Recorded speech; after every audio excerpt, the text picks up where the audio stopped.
I'm doing a video versus just texting a message out, just to kind of get my thoughts out. Yesterday, I preached at the Love Lady Center in Birmingham, Alabama.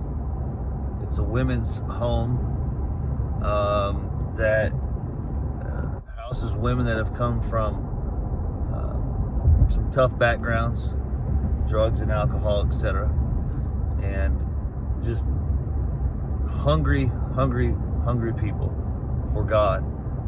And if you've ever been down that road and been at the bottom, and then you're not at the bottom, you can understand the sincerity and the hunger of someone that's in that spot. I've been there as a young man, so I understand the hunger and radicalness that comes with serving Jesus from someone from a background like that. 4 people were born again, and we just had a great time. It was a good service. After that, I went to Asbury University.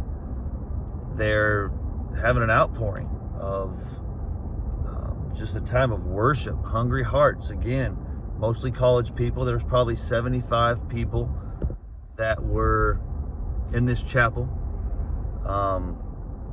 There was no fancy like lights and all the buzz. And look, this isn't to like bash that, because our youth camp, we do that stuff. We have lights and loud music and all that. It's part of it, and I'm not saying we need to do away with any of that.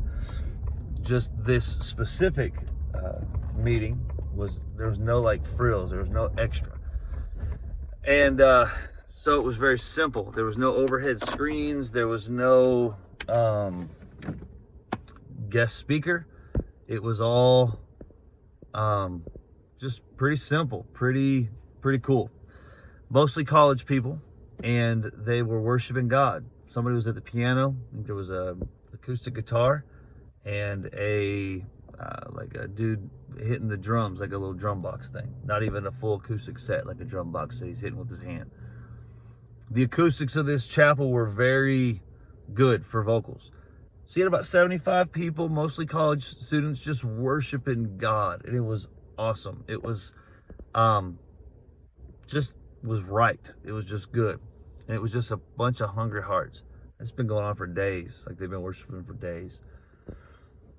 And I'm like, all right, cool. There's hope for this generation, Gen Z, man. They're getting it. They're hungry. They're stepping into the things of God. Then after that, I met up with some people. We went to Waffle House over in, I think, Mountain Brook or somewhere up in Birmingham. And we're sitting there at Waffle House, and Sunday night, so in that area they didn't have school the next day. So the kids, high school students, start walking in. Our waitress, she was very frustrated, and there was just a bunch of them. They just kept coming in to Waffle House, and some of them weren't eating, they weren't sitting down, and this lady had enough. She just, yells, "If you ain't eating, get out of here. Take your drunk, high," and she just went off. "Out of here, get out of here." So I was like, okay, here we go. And so here we got a whole group of teenagers that are just kind of hanging out. One admitted to being high, and God knows what was going on with this group. People I was with, we walk outside in the parking lot. I'm hearing cussing. I'm hearing people driving by the road, just cussing out, just dropping filth out of their mouth. And here I come from just preaching. 4 people being born again. People that have been down and out, hungry for God. I go to the Asbury University chapel. Man, it's pure. It's holy, hungry hearts worshiping God. I'm like, yeah, there's hope. There's hope for this generation. And moments later, I am realized we still have a lot of work to do. Thank God for revival. Thank God for hungry hearts. And that's for Christians, right?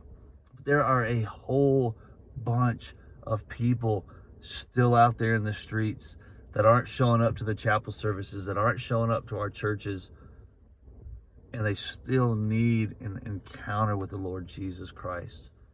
And sometimes the encounter comes through God's people. So let's be a light. Let's take this outpouring that we're seeing in our nation, in Gen Z. Let's take it to the streets.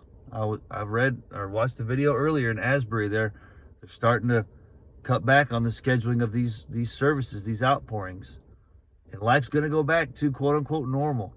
But let's not take this hunger in our hearts for granted. Let's not take this outpouring of hungry college students for God and just discount it. And let's take that hunger, and let's, leaders, adults, let's try to encourage them to get out there into the highways, into the byways, where people really need a fresh encounter with Jesus. Thanks for taking time to listen to all this. Let's go.